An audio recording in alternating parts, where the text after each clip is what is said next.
Bismillahirrahmanirrahim. Assalamualaikum warahmatullahi wabarakatuh.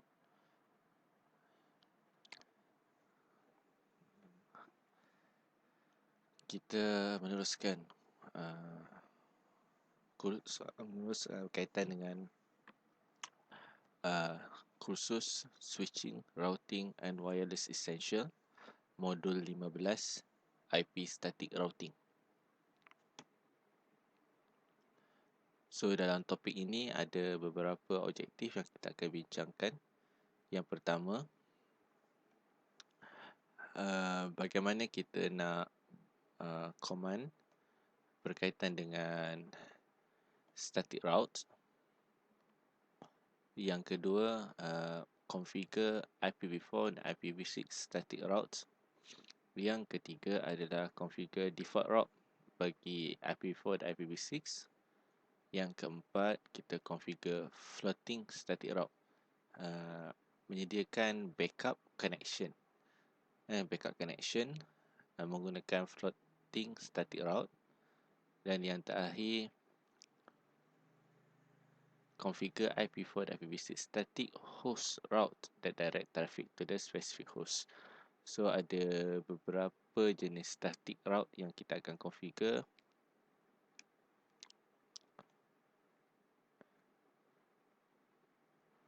Yang pertama berkaitan dengan static route.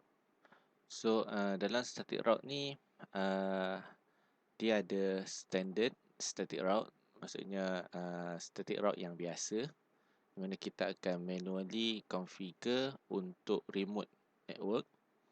Yang kedua, default static route, yang mana untuk default static route ni kita fokus untuk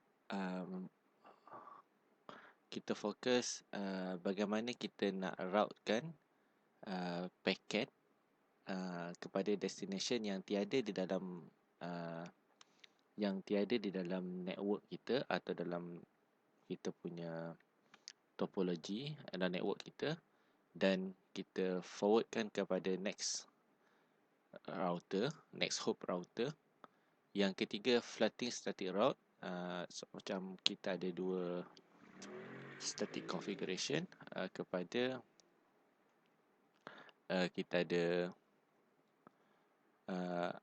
contoh macam kita ada satu router, kita sambung kepada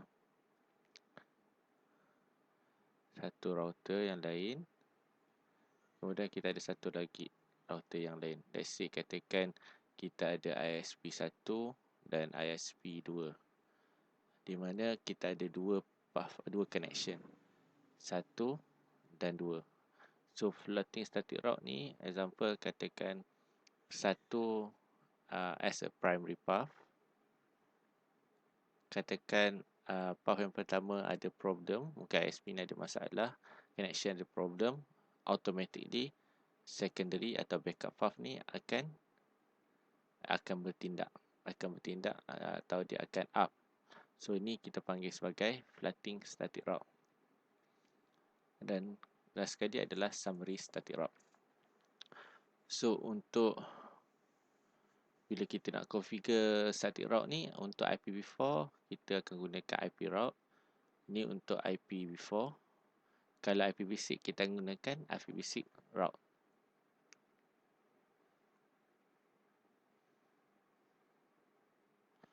So macam mana kita nak the national is specified.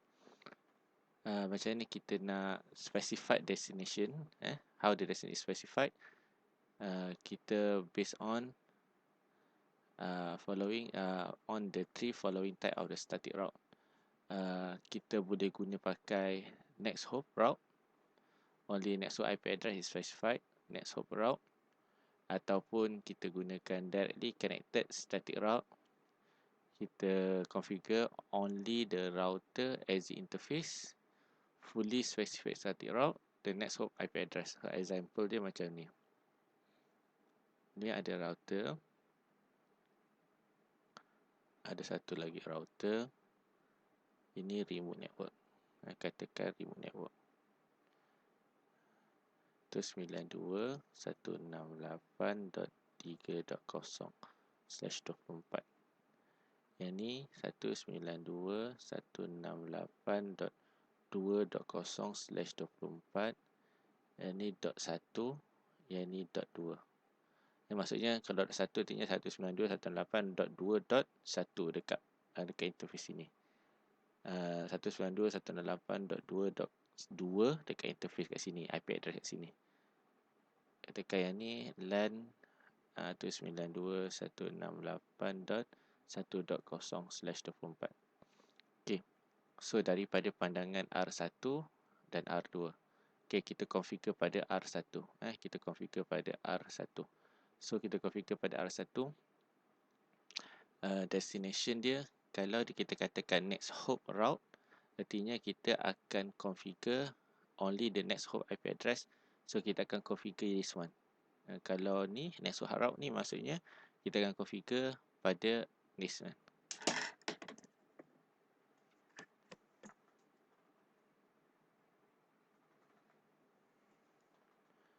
Kita akan configure pada yang ini, 192.168.2.2.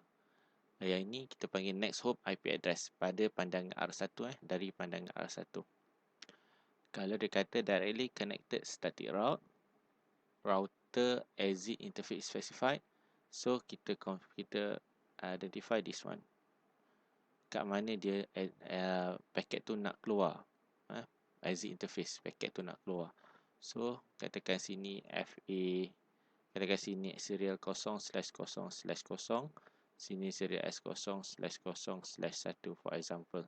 So port kat sini serial interface, so sini dia akan kita identify sebagai serial 0/0/0. Kalau fully specified static route, kita akan configure kedua-duanya sekali. Kita configure next hop, kita configure next hop, dan juga kita configure serialnya serentak. Ini 3 cara macam mana kita nak create next hop option. Sama ada next hop route, ni next hop route IP address dekat next hop dia. Second, exit interface dia yang keluar daripada router tersebut. Third, fully specified static route, kita akan configure next hop IP address dan juga exit interface dia. So ni dia punya adalah command dia. Command dia, contoh tadi. So jadi command dia tadi IP route network address 192.168.3.0 subnet mask 255.255.255.0. Lepas tu kita nak configure apa belakang dia ni. Configure apa belakang ni. Idea kita nak configure exit interface. Kita configure 192.168.2.2 ataupun kita nak configure serial interface 0.0.0 ataupun kita configure ketiga-tiganya, kedua-dua sekali. 192.168.2.2 S0.0/0. Itulah. Ini samalah. Ini sama je. Ini sama. Ini yang pertama, ini yang kedua atau yang ketiga. IP route network address yang kita nak remote network address, subnet mask dia, next hop IP address dan dia punya exit interface. Berdasar daripada sinilah, berdasar daripada network ni. So kita nak dapatkan dia punya this one, exit interface dia yang ini, next hop IP address dia, yang ni dia punya exit interface. So jadi kita boleh buat macam itulah. IP route 192.168.3.0 subnet mask, exit interface, next hop IP address, exit interface atau next hop IP address dan exit interface.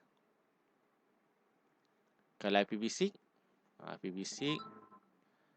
kata IPv6 dia akan jadilah.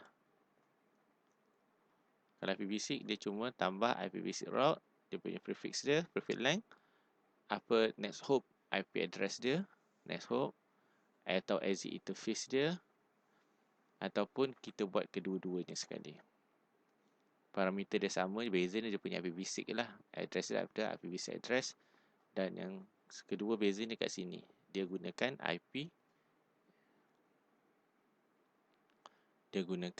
IPv6.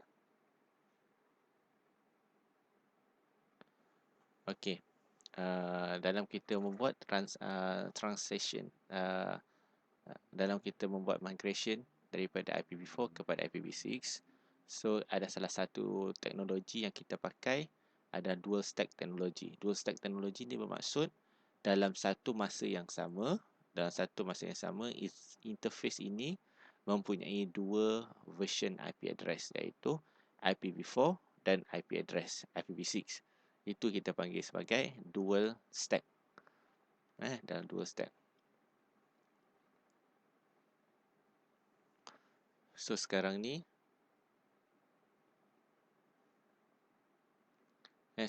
boleh lihat sekarang ni boleh lihat R1 dia ada this one, pada pandangan dia ni adalah local network, C connected, dan satu lagi yang ini C connected. Dua ni connected.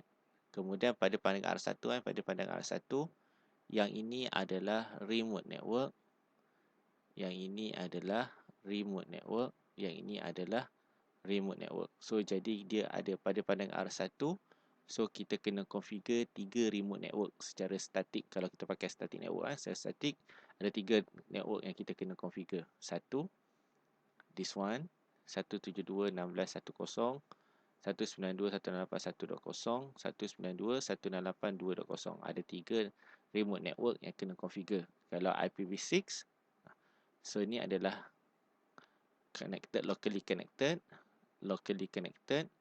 yang remote this one lah, R cafe .1, cafe .2, dan icat .1. Yang ini adalah remote yang kita kena configure secara statik. Kalau pandang R3 pula, terbaliklah pula. So dia mesti kena lihat daripada R1 apakah local network dia dan apakah remote network. So mana yang remote network kita akan configure secara statik. Dalam konteks kita bincang static route, kita akan configure secara statik lah. So each router has an entry only for directly connected and associate level. R1 can ping R2 but cannot ping R3. Bila kita R1 kita ping 16.22 boleh, tapi 19.168.2.1 tak boleh. Sebab apa? 16.2 boleh 16.2 boleh sebab dia adalah directly connected pada R1. Tapi 192.168.1.0 ni tak boleh nak ping sebab dia adalah remote network. So bila kita tak buat static route atau dynamic route, so dia tak akan berkenalan dengan remote network dia. Dalam 2.0 ni, dia tak boleh lah. Dalam 1.0 tak boleh dan 2.0 pun tak boleh. Sebab ni adalah remote network dan ni adalah remote network. So dia kena buat static route baru dia boleh berkenalan. So kalau IPv6 pun sama juga. So dia buat IPv6, dia cuma boleh berkenalan dengan kat sini .2. .2 maksudnya dia cuma boleh kenalan dengan network dia saja 2 dan juga 3. 2 ni dia boleh berkenalan. Tapi bila cafe.2 ni dia try ping tak boleh. Sebab apa? Sebab dalam dia punya routing table, dalam routing table tak ada pun network ni. Dalam ni tak ada pun network ni. So bila tak ada network ni, so dia tak dapat connect lah. Tak ada path yang menunjukkan apa destination tersebut. So that's why kita kena configure dia punya static route. So macam ni kita nak configure static route. Kita kata dia ada 3, pada panel R1 ada 3 kita kena configure. Kita kena configure 16.10, 192.168.1.0, 192.168.2.0. Ini dia punya subnet mask dia. Ini subnet mask dia sebab /24 semua. Dan yang ini dia configure dia punya next hop IP address 16.2.2. 16.2.2. Berdasarkan daripada kita punya tadi, dia kat sini dekat IP address dekat sini. IP address dekat sini adalah 19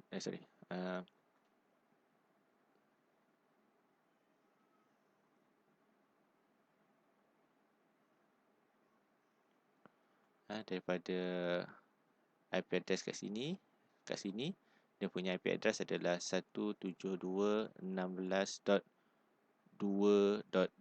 .2.2 kat sini sini 2.2. So jadi pada pandangan R1 dia nak kenal remote network this one 1 2 3, tak kisahlah. Kalau IPv4 next hop dia next hop address next hop address dia adalah this one lah kat sini, iaitu yang ini. Kalau IPv6 next hop dia this one lah, 2001.db8 .2.2.2. Ni .2.2. Untuk apa? Untuk IPv6 pula. Untuk dia boleh kenal dengan network ni dengan network ni. Dia mesti next hop dia adalah .2.2. Pandangan R1 untuk kenal 3 network 1, 2 dan 3.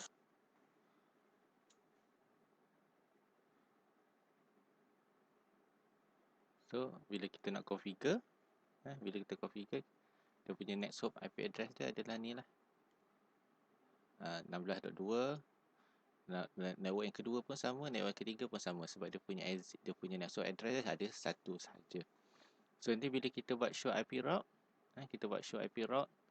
ini contoh contoh bila kita nak configure, kita nak buat show command, lepas tu kita buat piping, kita begin, kita gateway. So dia akan tunjukkan network sahaja. Yang nodes dekat atas tu tak ada. So kat sini dia akan tunjukkan bahawa yang ni yang kita kata tadi, yang ni adalah parent, yang ini adalah dia punya child route dia. Dan dia ada parent route dengan child route dengan parent route. So dekat sini parent route dia adalah 16.0.0/16 ni untuk kelas B lah. Kemudian dia ada yang ni dia belajar 1.0 static, ada dia susun 1.0, 2.0 ini adalah network ni dia belajar static. Ni dia punya AD AD dia. Ni AD, yang ni matrix, yang ni dia punya next hop address yang dia belajar. Manakala this one 2.0 adalah connected. L ni adalah IP address pada interface tersebut. Yang ni connected, L ni adalah IP address pada interface G00. Kemudian dia pergi pada 192.168.0/24 AD matrix, ni AD ni matrix. So AD bagi direct static adalah 1 relative distance. So nanti dia akan keluar sini lah, ada 3 network yang belajar secara static SSS. Ada 2 yang belajar secara directly connected C. Kalau IPv6, sebelum kita buat IPv6, kita kena ini kita kena enable IPv6 routing. Sebab dalam Cisco routing, dalam Cisco router, IPv6 ni IPv6 routing dia disable by default. So jadi kita enablekan dahulu. Macam nak enablekan IPv6 unicast routing, lepas tu kita masuklah ini network address dia, network address dan prefix remote network prefix dan juga dia punya prefix length. Kemudian dia punya next hop address dia. So next hop address dia samalah sebab dia punya path dia satu saja, next hop address dia. dan dia belajar ACAT.1, Cafe.1 dan Cafe.2. So nanti bila kita buat show IPv6 routing, show IPv6 routes, so kita akan dapatlah ada 1, ada 2 dan ada 3. And relative distance sama je. 1 metrik kosong, metrik 1, metrik kosong, metrik distance 1, metrik kosong. So maksudnya dari segi IPv6 atau IPv4, relative distance dia still lagi sama. Kalau directly, kalau static, kalau kita buat directly connected, relative distance dia adalah kosong. Kalau kita gunakan static route, dia punya relative distance dia adalah 1.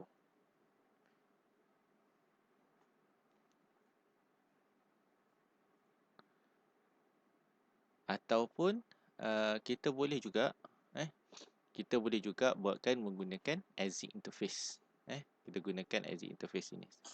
Kita boleh gunakan exit interface. Tadi kita guna network address, yang ni kita guna exit interface. IPv4 pun IPv6 pun sama juga. Ataupun kita fully unified. So kita gunakan exit interface.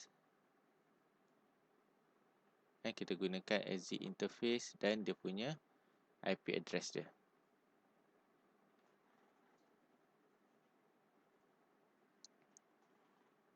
Dekat ni ada silap dekat nota ni ada silap. Dia tidak boleh pakai this one Dia tak pakai this one Dia kena pakai S0/1/0. Bukan pakai yang ini. Dia kena pakai yang ini. This one. 0, 1, 0. Exit interface yang ada pada this one. Exit interface yang ada pada sini. Exit interface yang ada pada R1 ni. Yang ni. R1 exit interface dia 0, 1, 0. So dia akan pakai ni. Dia tak boleh pakai G001 sebab tak ada kaitan pun. G0/0/1 tak ada pun dalam connected dia ni. Tak boleh buat. So jadi tak boleh pakai yang ni. Dia kena pakai S010. So dia ada silap sikit lah. Dekat network dekat dekat nota ni, dia bukan gunakan gigabyte Ethernet. Dia gunakan serial 0/1/0.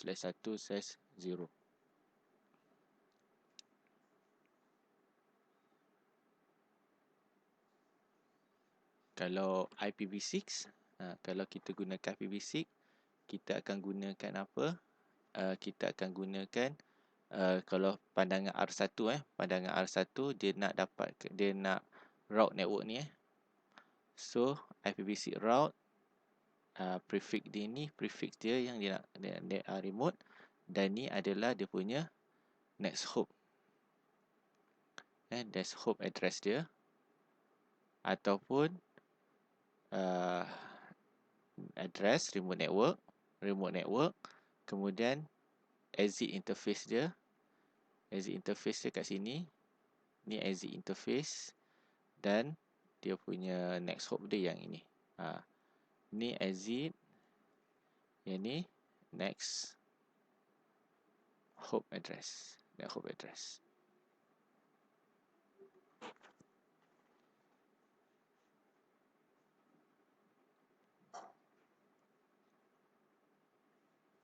So kalau kita nak tengok, kita boleh buat show IP route. Kita nak check, kita boleh buat show IP route, show IP route network, apa network kita nak check, atau show running config, piping, section, IP route. So kalau kita nak tengok IPv6, tukar je lah show IPv6 route.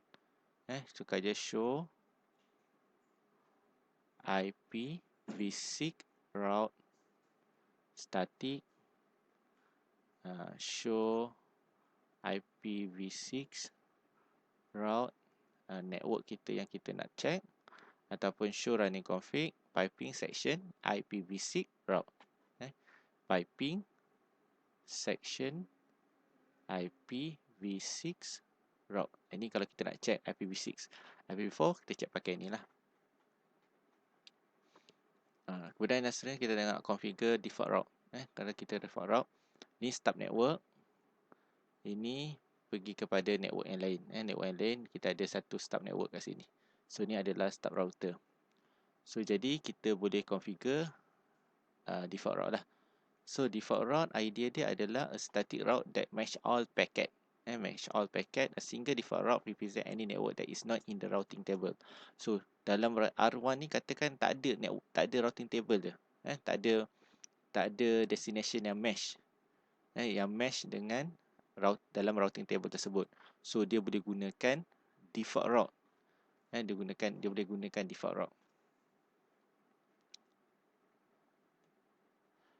Default static route are commonly used when connecting an edge router to a service provider network or a stub net router. Macam saya katakan tadi, so sama ada ni adalah dia akan configure pada stub router ataupun yang ini katakan yang ini ISP, so yang ini edge router. So router pun sama ada edge stub router ataupun edge router yang mana akan berhubung dengan ISP. Berhubung dengan ISP. So kita akan configure default static route. So nak configure default router simple saja. Kalau IPv4 kita buat IP route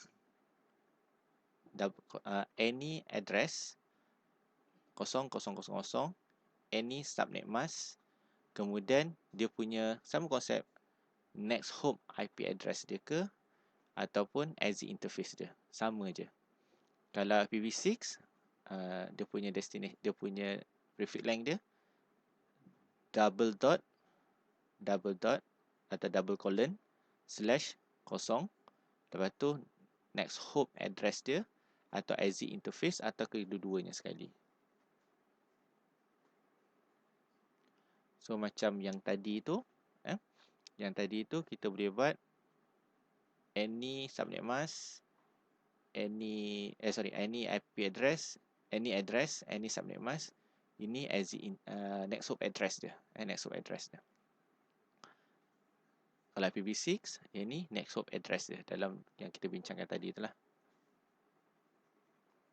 So kalau nak verify, kita je buat show IP route ataupun show IP route static. Kalau dia ada macam ni, static, lepas tu dia ada star. So ni adalah candidate untuk default star. Kalau IPv6 pun sama juga lah. Kalau IPv6, dia tak ada star, tapi dia ada, kalau kita tengok yang ni, kita dah maklum lah. So yang ni adalah default route untuk IPv6. Floating ni kalau kita ada beberapa exit interface atau beberapa exit interface atau beberapa connection, kita boleh buat floating. Jadi kita panggil tujuan buat floating ni adalah untuk provide backup path to primary static or dynamic route. So floating static route ni kita boleh buat sebagai backup path lah, backup path. So by default static route have a administrative distance 1, making them preferable to route learn from dynamic routing protocol. Administrative distance of a static route can be increased to make route less desirable than that of another static route or learn through the dynastic. So kita boleh adjust administrative distance untuk static route ni untuk menjadikan dia kurang preferable.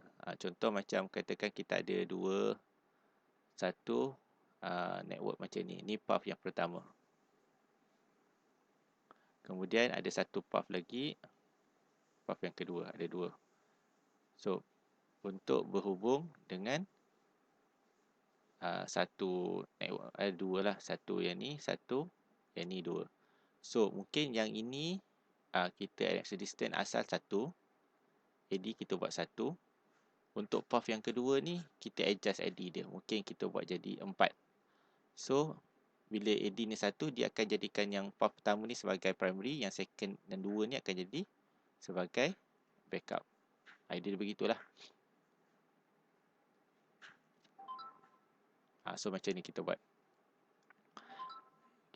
Katakan ada 2 next hop, satu 17, 16, 22, satu lagi 10, 10, 22. Ada 2 next hop. Ada 2 next hop. Contoh macam ni, dia ada satu next hop kat sini, 172.16.2.2 kat sini. Ada satu lagi next hop, katakan 10.10.10.2 yang kat sini. So AD kat sini default so dia adalah 1. AD yang kedua ni adalah 5. So jadi bila kita buat show IP route static, so dia cuma tunjukkan primary sahaja. Secondary ni tak ada. So bila katakan primary ni ada problem, automatically dia akan tunjukkan secondary ni pula. Itu adalah flooding static route. IPv6 pun sama juga. IPv6 yang AD ni dia by default, kalau default dia akan ada 1. Kemudian secondary path ni kita upkan distance dia, tinggikan distance dia. So idea dia kalau AD dia tinggi, dia adalah less preferable, so dia akan jadi backup. So kalau nak test macam mana? Kalau kita nak test, kita kena try lah. Try connection ni, ping, boleh tak? Kalau boleh, and then try kita putuskan connection ni, dan kita try tengok second connection dia boleh tak boleh pakai atau tidak. Yang last sekali kita tengok static host route. Static host route. A host route is IPv4 address with 32-bit mask. Host route. Host route ni IP address yang kita assign pada interface tersebut, dia ada 32 bit mask. Kalau IPv6 dia ada 128 bit mask. The first show the three way to a host route can be added to the routing table. Either kita akan install secara automatically bila IP address tu configure kat router, atau kita configure as static host route, ataupun host route automatically obtained through others methods. So dalam course ni kita akan bincangkan sama ada kita install secara manually ataupun kita configure static host route. Kalau kita nak install secara automatically, kita assign IP address kepada interface tersebut, so secara automatically akan dapatlah network tersebut install host route secara automatically. Kalau kita dah buat static host route, so host route can be manually configured static to direct traffic to specific destination device.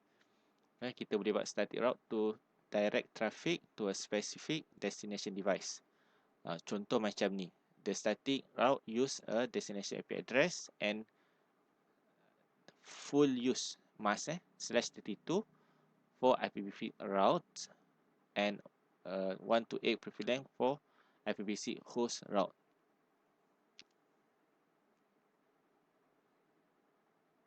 So macam ni kita nampak. So sekarang ni kita ada ISP, kita ada server, ni IP address server tersebut. Ni dia punya network dia. This one adalah network dia di antara ISP dengan branch. So macam ni kita nak buat IPv6 static host route. Ni network address dia, ni remote network dia. Pada pandangan branch. Pada pandangan branch, ni remote network. Dua dia ni ada remote network. Dan ini adalah connected network.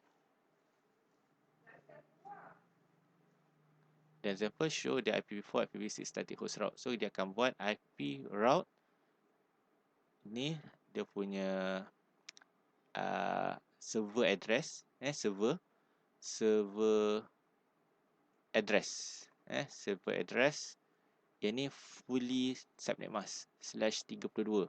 So that's why dia boleh pakai server IP address. Dia tak pakai network, tapi dia pakai server IP address. Dan ni dia punya next hop dia. Ataupun dia pakai server IP address, kemudian prefix dia adalah 128. So maksudnya dia gunakan device ni terus. Next, dia punya network, dia tak pakai network address, tapi dia tak pakai remote network address, dia pakai host address itself. Host address, IP address server tu, dia pakai yang tu.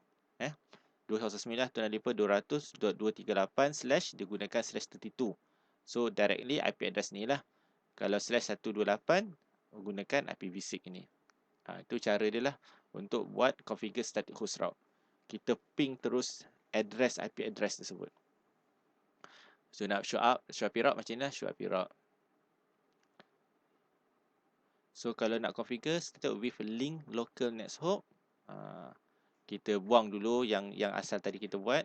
Kita boleh buat IPv6 route ini, exit interface dia apa, next hop dia apa.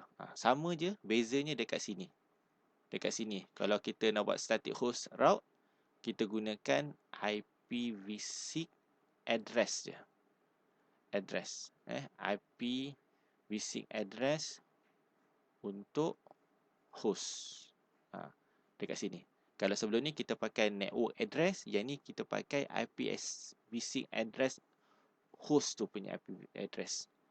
Okay, itu sahaja yang kita bincangkan dalam topik how to configure static host. How to configure static, kita ada 3 yang kita boleh configure.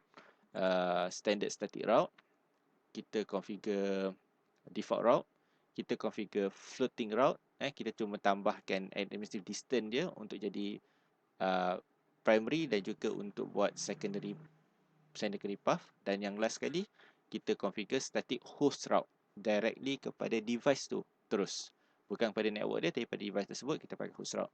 So itu sahaja untuk configuration static. Kita tamatkan sesi kita. Terima kasih. Assalamualaikum.